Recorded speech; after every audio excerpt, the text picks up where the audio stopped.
Patay. Try natin tong trending sa TikTok.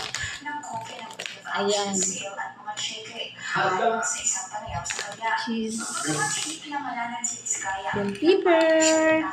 Ito naman daw ay isang korporasyong ang pangunahing stockholder ay may kaugnayan umano kay Try natin. Samantala, Masarap. ang pagkakaroon ng wishlist sa budget, wala ang pinagkaiba sa pagnanakaw ayon kay Lacson. Anya, mahalagang suriin ng komite ang tinaguriang Kabrat Files na tatalakayin na rin umano nila sa pagdinig sa Lunes.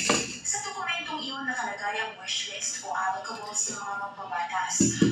Ayan na, mga kababayan, dito na. Ha? Dito na mga kababayan.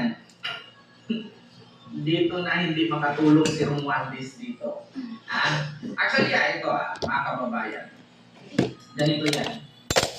Pagdating sa korupsyon, walang DDS, walang loyalista, walang kakamping dito. Halos lahat tayo. Try natin tong creamy Pero cheese. pagdating sa mga pinili nating leader, kanya-kanya. Bell pepper.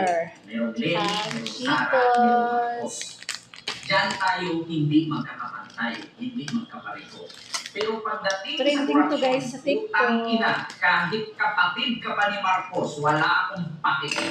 Kahit masinuportahan ko si Marcos, kung nagnakaw ka, pinaghirapan namin taong bayan yan, DDS, kakamping, loyalista. Kahit pa kapatid ka ni Marcos, wala akong pake. Makulong kang utang ina ka. Diba? Kaya mga kababayan, pagdating sa korupsyon, wala akong pake. Kahit si Ivy man yan, o kahit si Sandro man yan, kahit si Romualdez man yan, kung sabit ka sa korupsyon, managot kang utang ina ka. Diba? Kasi bakit? Ang pagsuporta sa politiko, mga kababayan, lagyan mo ng label, lagyan mo ng limitasyon. Huwag mong itulad sa iba na kung wala na sa power, ginagawang salpo. Iniiyakan pa, ginawang karton. Diba? Hindi kami ganun. Hindi kami Tapos tanga. cheese Kasi ang ulit. usapin dito, pag sinabing korupsyon, Ayan. pundo ng bayan yan. Pundo ng bawat Pilipino yan. Sahod nila, tinakaw nila, galing sa Sarap. sahod natin.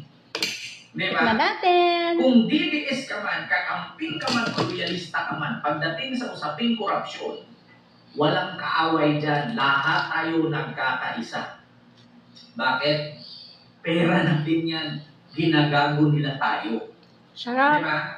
Pagdating sa pagsuporta, kanya-kanya tayo.